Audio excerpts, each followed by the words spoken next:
যে বিয়ে করেছে সে রাত্রে কাঁদে, যে বিয়ে করেনি সে দিন রাত কাঁদে। এখন বন্ধু তুই বল, তুই কি করবি?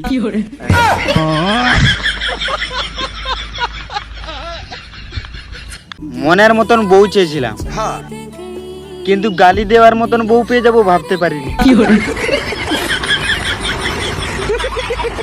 তো বন্ধুরা, চটি চাটা চিহ্নে ভোট দিন আর 12 রকমের ভাতা নিন, না মানে ভাতা নিন।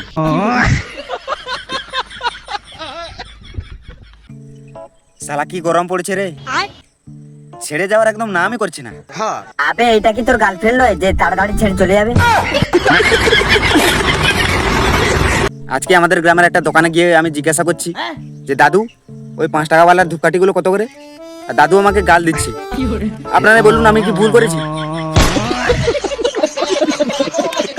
দেখো, আমি সবার উদ্দেশ্যে এই কথাটা আজকে বলছি, অনেকের ভালো না বা লাগতে পারে। আগে তোর কথাটা শুনি তারপর বলছি।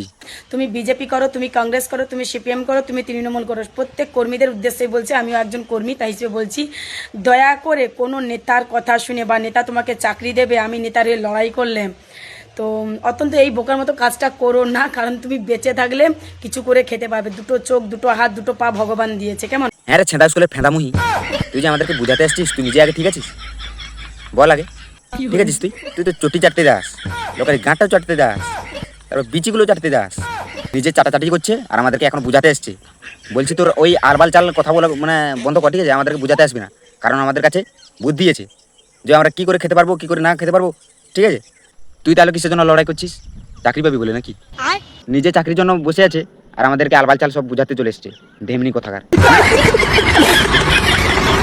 তাই হ্যাঁ, তুমি রাজনীতি করো সম্প্রীতি বজায় রেখে, কিন্তু দয়া করে কোনো নেতা মন্ত্রীর কথা শুনে নিজেকে অতি বিপদের মধ্যে ফেলো না, এটা আমি সবাইকেই বলছি।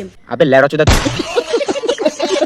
তুই আগে ঠিক আছিস? তুই আগে নিজে ঠিক হো না, তারপর আমাদেরকে বুঝাতে আসবি। তোকে আমি একটা কথা বলতে চাই, তুই আগে নিজে ঠিক হ, তারপর আমাদেরকে বুঝাতে আসবি, ঠিক আছে? ঝাটকা বাল। নমস্কার তোমাদের সকলকে। হ্যাঁ হ্যাঁ নমস্কার নমস্কার। এক সেকেন্ড, আমি ওষুধটা খেয়ে নিই। হ্যাঁ হ্যাঁ ঠিক আছে, ওষুধ রাখি না।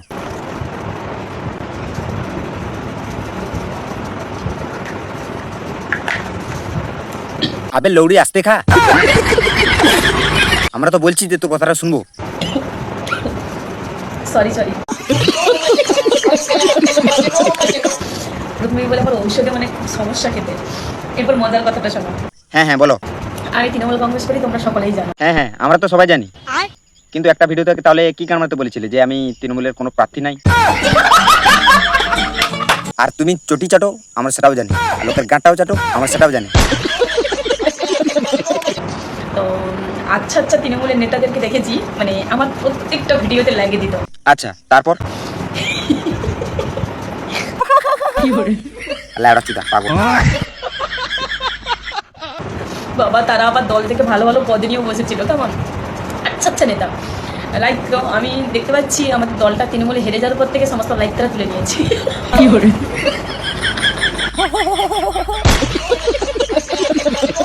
এটা কোনো হাসির কথা হলো? সারা ঢেমনি মাল।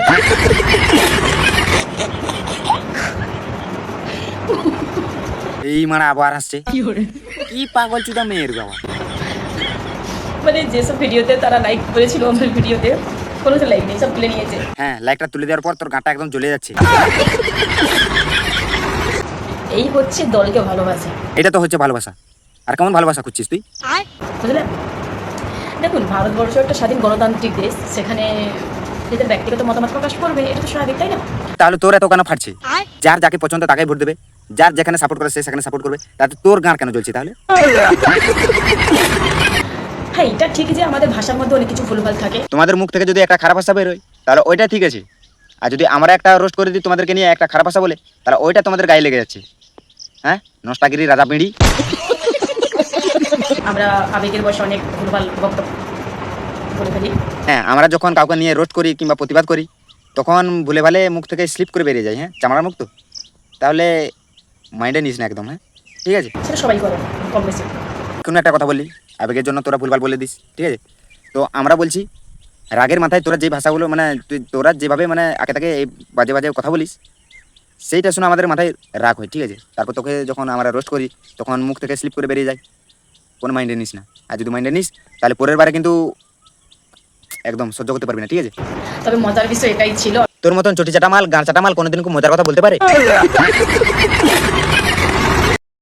বাড়ি চলে এসেছি, তো আমরা কি করব? দু হাত তুলে নাচবো? বুঝলেন? তবে আমি আজকে ট্রেনে করেই বাড়ি এসেছি। ও, আমি ভাবছি কারো বাড়ায় চলে এসছো। নৌকায় উঠে গেছি। একটা মজার কথা বলি, আমি ঠিক চলে এসেছি এখানে, আবার ফোন এসেছে কলকাতা ভবানীপুর থেকে। তো একটা র্যালি ছিল ওখানে, তো আমার হচ্ছে এরকম অবস্থা, আমি বাড়ি চলে আসবার ফোন আসবে, বাড়ি চলে আসবার ফোন আসবে। হ্যাঁ হ্যাঁ, যারা চাটাচাটি বেশি করে তারা তো শান্তিতে বাড়িতে থাকতে পারে না। দারুণ একটা খবর জানাই, আমার সত্যি আজকে দিনটা খুব স্পেশালি। কি দুপা ছিল 4 পা হয়ে গেছে নাকি? এটার জন্য আমি ওয়েট করছিলাম, আর তোমাদেরকে দেখাচ্ছি গুড নিউজটা কি। আমি সত্যি খুব খুব হ্যাপি এটার জন্য।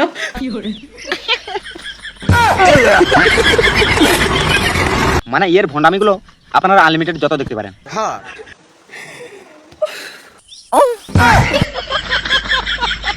মানে 2 টাকার কথা জিনিস দেখাবে, ওইটার জন্য মানে কত নাটক। হ্যাঁ, নাটক করতে পারে সত্যি এই মাটি। সাইন করবো? না না, সাইন কি করবি? টিপসই দিয়ে দে। Thank you so much. Thank you thank you. দেখো কি এসছে। লেডাচুলেশন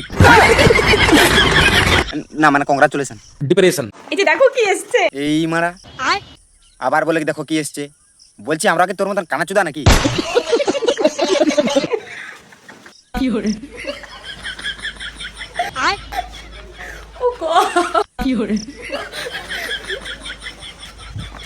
কি এসছে দেখো শুধু। এই মারা আবার বলে কি এসছে দেখো শুধু।